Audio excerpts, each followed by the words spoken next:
Di New York, terdapat sebuah gedung pencakar langit bernama Gedung Millennium. Gedung ini memiliki 102 lantai dan dilengkapi dengan 73 lift, termasuk sebuah dek observatorium. Penjaga gedung yang bernama Andy dan Gary sering menggunakan teleskop untuk memantau aktivitas di sekitar gedung. Ketika hujan mulai turun dan petir menyambar, Andy dan Gary memutuskan untuk kembali ke dalam gedung. Ketika Andy pergi ke kamar mandi, Gary memperhatikan bahwa jam tangannya mulai bertingkah aneh. Pada saat yang sama, pintu lift di dekatnya tiba-tiba terbuka. Sementara suara guntur terus menggelegar di luar. Gary mencoba menahan pintu lift agar tetap terbuka, tetapi pintu itu justru menolak untuk diam. Tiba-tiba senter yang dipegang Gary menyala dengan sendirinya. Saat dia mencoba mematikan senternya, pintu lift mulai bergetar. Tanpa peringatan, pintu lift tertutup. Andy yang mendengar Gary berteriak segera kembali dan menemukan Gary memegang senter yang rusak. Gary yang ketakutan menyalahkan lift atas kejadian itu. Meskipun Andy menganggap ketakutan Gary tidak masuk akal, dia tetap memaksanya untuk mengatasi rasa takutnya dan menyuruhnya untuk ikut masuk ke dalam lift.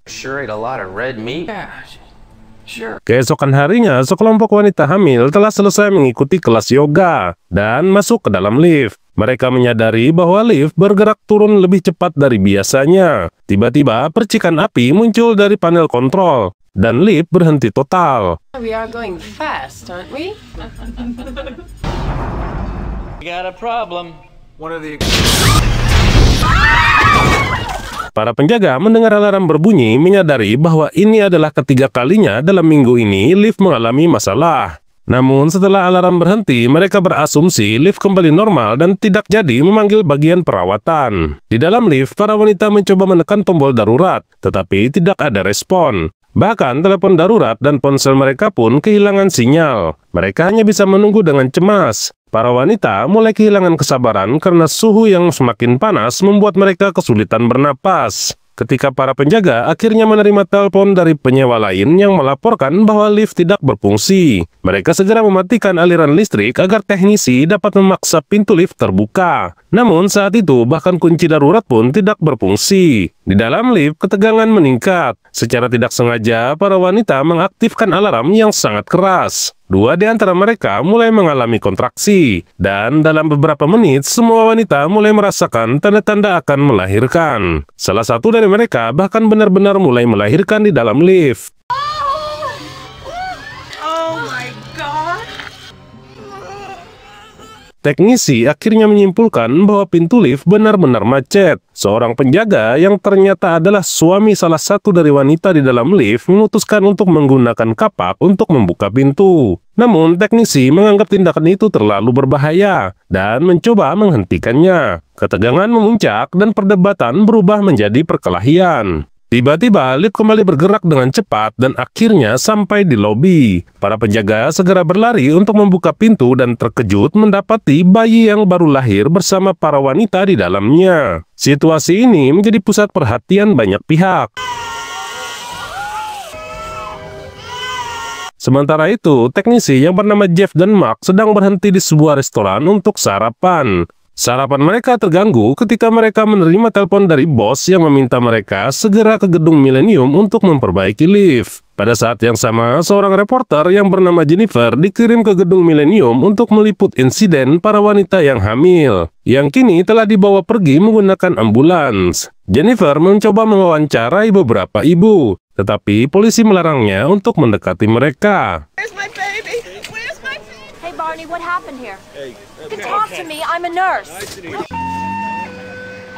You can't behave yourself. I'm not gonna do you any. Ketika Jeff dan Mark tiba di gedung, mereka diberi penjelasan tentang masalah lift oleh manajer gedung yang bernama Tuan Milligan. Dia mendesak mereka untuk segera memperbaiki lift karena khawatir akan menghadapi tuntutan hukum akibat insiden tersebut. Mark dan Jeff kemudian dibawa ke ruang mesin di atap untuk memeriksa kondisi mesin lift. Saat bekerja, mereka berbincang tentang seorang mekanik yang baru-baru ini mengakhiri hidupnya sendiri. Sebuah kejadian yang dianggap aneh karena mekanik tersebut dikenal selalu ceria. Mark berasumsi bahwa mesin lift mungkin tersambar petir, tetapi Jeff menganggap teori itu tidak masuk di akal. Setelah beberapa jam memeriksa mesin, mereka tidak menemukan kesalahan apapun. Akhirnya mereka memutuskan untuk meninggalkan lokasi. Sementara itu, seorang pria tunanetra mendatangi salon untuk memotong rambut. Namun penata rambut secara diam-diam mewarnai rambut pria itu menjadi warna hijau sebagai balas dendam karena pria tersebut sering menggunakan kebutaannya sebagai alasan untuk selalu menyentuhnya. Setelah selesai, pria itu dan bersama anjing pemandunya masuk ke dalam lift. Dia memilih turun ke lantai bawah. Tetapi lift justru naik tanpa berhenti hingga lantai 91, yang saat itu masih dalam tahap pembangunan dan kosong. Di lantai itu, dia mencoba memanggil-manggil namun tidak ada yang merespon. Hello? Hello? Is there anybody there? Hello? Pria itu mencoba turun ke lobi namun lift tidak merespon. Dia kemudian menekan berbagai tombol di panel lift, tetapi semuanya tidak berfungsi. Akhirnya dia dan anjingnya keluar dari lift, namun pintu lift segera tertutup, dan lift tersebut turun dengan sendirinya. Anjingnya mulai menggeram ketika mengetahui lift yang baru naik dengan kecepatan tinggi. Ketika layar menunjukkan lantai 91, pintu lift terbuka, tetapi bagian dalam lift kosong. Anjing pemandu mulai menggonggong memperingatkan pria itu. Namun dia tetap melangkah masuk dan langsung jatuh. Pria itu berhasil berpegangan pada tepi pintu lift dan anjingnya mencoba menariknya keluar. Sayangnya berat badan pria itu terlalu berat, sehingga mereka berdua akhirnya jatuh ke dalam poros lift.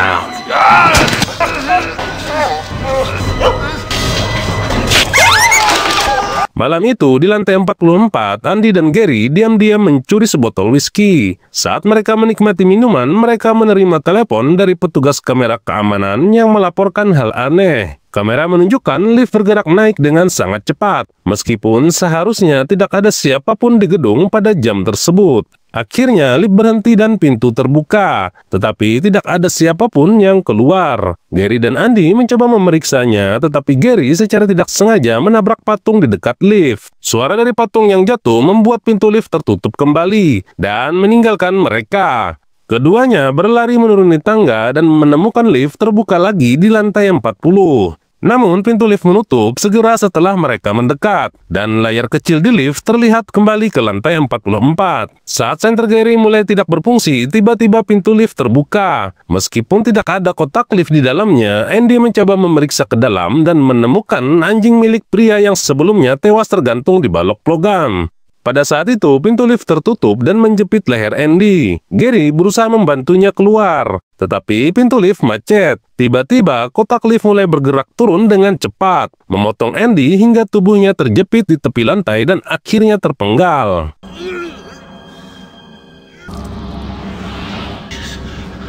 Keesokan harinya, gedung Millennium menutup semua lift, membuat ratusan turis terlantar di luar. Pers tidak diizinkan masuk dan polisi menolak memberikan informasi apapun kepada publik. Milligan bertemu dengan seorang detektif yang ditugaskan untuk menangani kasus ini. Detektif menjelaskan bahwa mereka telah memeriksa rekaman kamera keamanan tetapi tidak menemukan bukti adanya penyusup atau aktivitas mencurigakan di dalam gedung. Mark dan Jeff kemudian dipanggil lagi untuk memeriksa lift. Namun Mark yang sedang mabuk pergi ke kamar mandi untuk muntah. Di sana dia bertemu Jennifer, seorang reporter yang menyamar sebagai petugas kebersihan. Mark segera menyadari identitas asli Jennifer. Reporter itu mencoba memotret Mark dan mengajukan beberapa pertanyaan. Tetapi Mark menolak menjawab.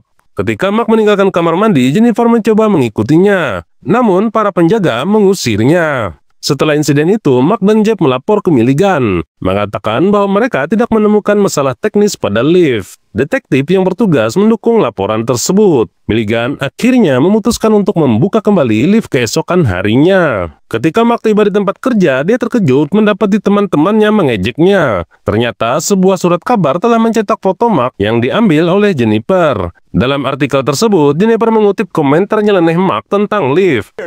Establishing the fact. Now we spend, especially on my phone. I was joking, I didn't mean it. Fucking crazy. Maybe. Mark kemudian dipanggil ke kantor bosnya, yang marah besar karena pemberitaan itu. Di saat yang sama, Mark terkejut mengetahui bahwa dia diberi rekan kerja baru. Ketika dia melihat keluar jendela, Mark melihat Jeff sedang berdebat dengan seorang ilmuwan bernama Steinberg. Penasaran, Mark bertanya kepada rekan barunya tentang mekanik yang sebelumnya meninggal secara misterius. Dia akhirnya mengetahui bahwa mekanik yang meninggal itu dulunya adalah partner Jeff. Di kota, dua sahabat terlihat bermain sepatu roda tanpa memperdulikan resiko bertabrakan dengan orang lain atau kendaraan. Mereka akhirnya sampai di tempat parkir gedung Millennium. Di sana, salah satu dari mereka secara tidak sengaja menabrak sebuah mobil, sementara temannya masih terus bermain. Saat pria yang tertabrak itu memeriksa luka-lukanya, tiba-tiba semua wiper mobil di sekitarnya mulai bergerak sendiri. Pada saat yang sama, pintu lift terbuka, dan cahaya terang keluar dari dalamnya. Cahaya itu menyedot pria itu dan beberapa saat kemudian melemparkannya keluar dari lantai 86 gedung dan jatuh tepat di depan temannya yang sedang istirahat. Please be careful in the pavement.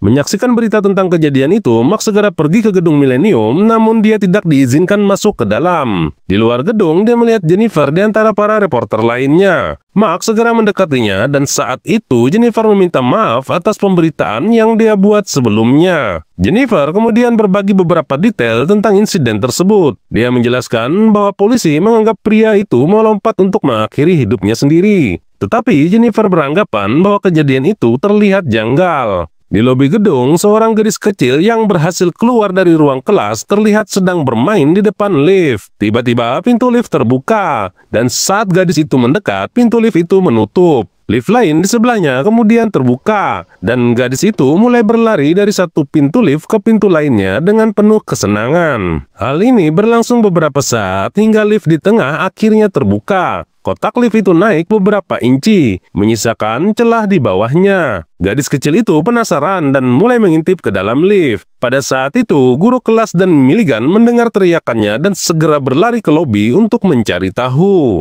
Untungnya, gadis itu tidak terluka, namun bonekanya hancur akibat insiden tersebut. Ketika Milligan memeriksa lift, dia menemukan salah satu lengan boneka tersangkut di pintu lift. Pada malam hari, ketika Mark sedang mempelajari cetak biru lift di rumahnya, dia mendengar suara di luar dan melihat bayangan di balik pintu. Dia mengambil tongkat untuk berjaga-jaga, dan setelah membuka pintu, dia mendapati Jennifer sedang berdiri di luar. Jennifer membawa rekaman video untuk Mark tonton. Rekaman itu merupakan video keamanan yang menunjukkan kejadian saat pemain sepatu roda berada di tempat parkir. Mark awalnya menganggap rekaman itu membuktikan bahwa pria tersebut mengakhiri hidupnya sendiri. Namun Jennifer memutar ulang rekaman tersebut dan menunjukkan sesuatu yang aneh. Berdasarkan cap waktu, lift hanya membutuhkan waktu 2 detik untuk bergerak dari tempat parkir ke lantai 86, yang secara teknis itu tidak mungkin. Mark akhirnya setuju bahwa ada sesuatu yang mencurigakan sedang terjadi. Lalu dia dan Jennifer memutuskan untuk mengunjungi Jeff. It took more time for that guy to come down. It's just not possible. 0.8 seconds. 2 seconds. 1. Sesampainya di rumah Jeff, Jennifer meminta Jeff menonton rekaman tersebut. Namun reaksi Jeff sangat mengejutkan. Dia menjadi panik dan berteriak pada mereka sebelum pergi dengan menggunakan van miliknya. Perilakunya yang tidak biasa membuat mereka curiga. Ketika istri Jeff keluar rumah, dia memberitahukan bahwa Jeff memang tidak menjadi dirinya sendiri beberapa hari ini. Setelah meninggalkan rumah Jeff, Mark dan Jennifer memutuskan untuk makan malam bersama. Saat makan, Jennifer mengakui bahwa dia mulai curiga bahwa jangan-jangan lift itu berhantu. Setelah selesai makan malam, mereka pergi ke kantor Jennifer untuk mencari informasi lebih lanjut di internet. Jennifer menemukan bahwa Steinberg, desainer lift tersebut, dulu pernah bekerja untuk sebuah perusahaan bernama Kodal Industries. Perusahaan ini pernah terlibat dalam skandal besar terkait penyuapan dan penggunaan dana pemerintah secara ilegal sebelum akhirnya ditutup. Saat membaca artikel lain, Jennifer dan Mark menemukan fakta mengejutkan. Ternyata Kodal Industries dulunya bekerja untuk Angkatan Darat, membuat senjata dan teknologi canggih. Salah satu inovasi mereka adalah biochips, sebuah chip komputer berbasis jaringan biologis. Dengan teknologi ini, mereka menciptakan komputer berbasis otak lumba-lumba yang mampu mengembangkan pikirannya sendiri. Sehingga komputer itu tumbuh dan berperilaku layaknya makhluk hidup. Namun, tidak ada yang tahu apa yang terjadi pada proyek tersebut setelah perusahaan ditutup. Rekan kerja Jennifer yang bernama Chip kebetulan lewat dan memperhatikan artikel yang sedang mereka baca. Chip lalu membagikan informasi tambahan yang dia ketahui tentang Kodal Industries. Dia setuju untuk membantu mereka mencari informasi lebih lanjut. Dalam perjalanan pulang, Jennifer memberitahu Mark bahwa dia semakin yakin bahwa lift itu berhantu. Computers, Dune building. You're just afraid I'm right. No way, no, forget it. We are not breaking. Didn't give up.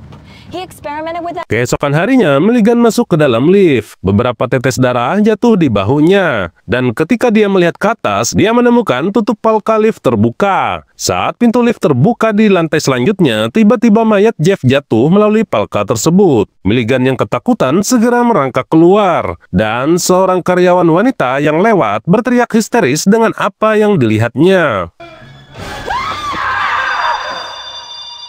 Mark menerima telepon yang mengabarkan berita buruk itu. Dia dan Jennifer bergegas ke konferensi pers untuk mencari tahu beberapa detail informasi. Di tempat itu, mereka terkejut melihat Steinberg duduk di meja bersama Milligan, detektif, dan bos Mark. Detektif menjelaskan bahwa Jeff kini menjadi tersangka, dan mereka yakin dia terlibat dalam semua insiden yang terjadi. Mark merasa ada yang tidak beres. Namun, ketika Jennifer mencoba bertanya kepada Steinberg tentang biochip, Mark menghentikannya. Dia merasa bahwa membicarakan perkara itu hanya akan membuat mereka berdua terlihat seperti tersangka juga. Saat meninggalkan gedung, Mark berteori bahwa polisi mungkin membantu Milligan untuk menutupi semua kebenaran. Dia juga memberitahu Jennifer tentang partner Jeff sebelumnya yang mengungkapkan bahwa dia mulai berpikir bahwa cerita tentang pengakhiran hidup partner Jeff itu juga bohong. Kemudian mereka pergi ke rumah Jeff untuk mencari petunjuk. Tetapi polisi sudah mengambil semua barang bukti. Istri Jeff menunjukkan bahwa suaminya meninggal dengan cara yang sama seperti partnernya dulu,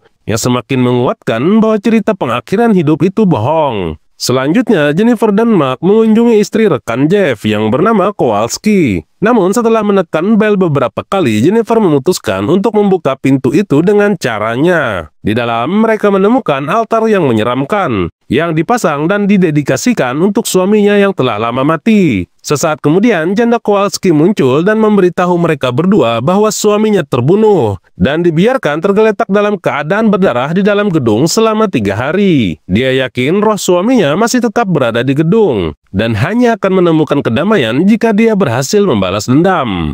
It's gonna get worse. It's not over yet. Everyone who knows he will only find peace when he's had his revenge. Di gedung Millennium, sekelompok orang memasuki lift secara berdesakan. Lift mulai naik dengan sangat cepat dan tidak berhenti di lantai manapun. Orang-orang di dalam lift segera panik, menangis, dan berteriak. Seorang anak bahkan mengompol di celananya. Tiba-tiba lantai jebol dan sekelompok orang jatuh hingga tewas. Beberapa di antaranya berhasil bertahan, tetapi lift bergerak terlalu cepat, dan satu persatu mereka mulai berjatuhan. Lift yang terus naik akhirnya menjebol atap, menghancurkan sebagian ruang mesin.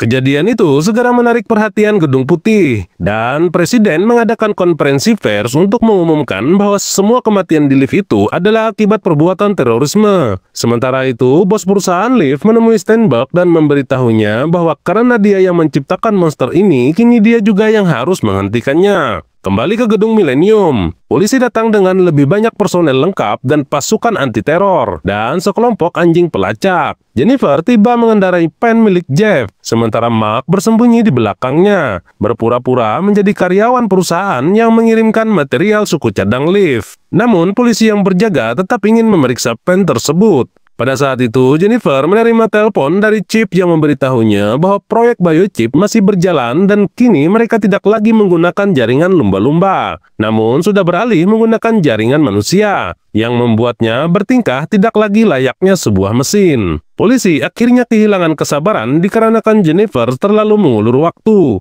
dan mereka memaksanya untuk menutup telepon serta menangkapnya. Dia dibawa ke dalam gedung dan dikurung di dalam sebuah ruangan. Machine's not a machine anymore. You gotta be careful. This is... You're kidding. They're not using dolphins anymore. Ow! Sementara itu, Mark berhasil menyelinap di bawah truk polisi dan ikut masuk ke dalam gedung. Sementara para polisi terlihat terus membawa kotak-kotak misterius juga masuk ke dalam gedung. Mark dengan hati-hati menyelinap dan menggunakan kunci utama untuk membuka pintu lift layanan. Dia melompat ke atas kotak lift tepat sebelum polisi menggunakannya untuk naik ke lantai terakhir. Setelah semua polisi pergi, Mark yang keluar segera menuju atap dan berhasil masuk ke ruang mesin. Di ruangan ini, dia mengaktifkan salah satu lift utama yang segera diketahui oleh para penjaga di ruang kontrol gedung. Selanjutnya, Mark bergegas masuk ke dalam lift bersamaan kedatangan kedua polisi yang datang memeriksa keadaan. Di dalam lift, ketika Mark menyentuh tutup palka, lift segera turun dengan sangat cepat. Para polisi diperingatkan bahwa ada penyusup tidak dikenal telah menggunakan layanan lift. Karena kontrol tidak berfungsi, Mark merusak panel lift dan berhasil membuatnya berhenti di lantai 42. Mark segera menaiki lubang palka sementara para polisi bergerak menuju lantai 42. Di atas kotak lift, Mark menggunakan kontrol manual untuk naik beberapa lantai dan berhenti ketika melihat pesan misterius di dinding yang ditulis menggunakan darah.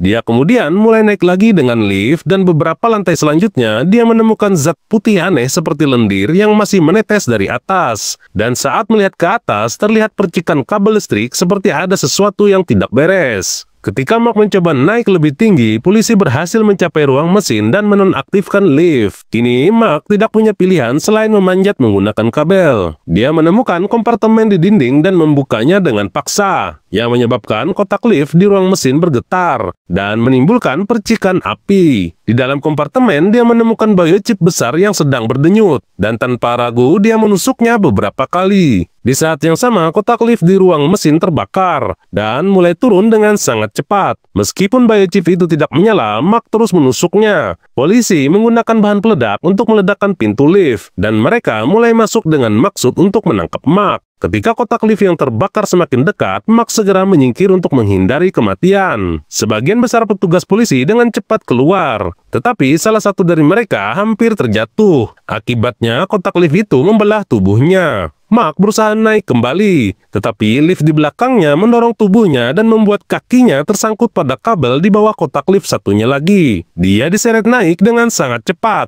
Untungnya, Mark berhasil melepaskan kabel tersebut dan melompat tepat sebelum lift menjebol ruang mesin. Puing-puing mulai berjatuhan dan Mark harus berlindung di bawah balok besi untuk bertahan. Sementara itu, Steinberg tiba di gedung dan diizinkan masuk karena dia memiliki izin khusus. Pemimpin operasi yang mengenalnya di kamera segera menyadari bahwa kejadian ini tidak terkait dengan teroris. Sementara itu, Jennifer masuk ke ventilasi untuk melarikan diri dari ruangan. Mark meninggalkan lift dan mencuri sebuah senjata berat dari kotak polisi. Dia pergi ke lantai 65 dan membuka pintu lift untuk menemukan biochip. Saat bersiap akan menembak, Steinberg muncul menodongkan pistol ke arahnya. Namun, Mark dengan cepat menjatuhkan senjatanya, dan perkelahian pun terjadi. Steinberg mencoba menendang Mark ke arah pintu lift. Ketika Steinberg hampir menjatuhkan Mark, Jennifer datang sambil menodongkan pistol, dan memaksa Steinberg untuk menyerah. Mark menggunakan kesempatan itu untuk mengambil kembali peluncur roket. Namun Steinberg berusaha menghalangi pintu untuk melindungi ciptaannya yang sangat berharga. Saat itu polisi tiba dan Steinberg memanfaatkan keributan itu untuk menyandera Jennifer. Jennifer seketika menggigit tangan Steinberg dan berhasil bebas. Dan segera setelah Steinberg sendirian, kabel lift yang bergerak seperti tentakel menjeratnya serta menyeretnya masuk ke dalam lorong lift. Kaki Mark juga ikut terjerat. Jennifer secara spontan menendang senjata ke arahnya. Mark menembakkan senjata itu yang akhirnya menghancurkan biochip tersebut. Ledakan itu juga melemparkan Mark kembali ke dalam koridor. Sementara kepala polisi dikejutkan dengan jasad Steinberg yang tergantung. Setelah semuanya selesai, Jennifer pergi menjemput Mark di rumah sakit yang saat itu telah pulih. Dan film berakhir. Sekian alur cerita film kali ini. Dan sampai jumpa lagi di alur cerita film selanjutnya.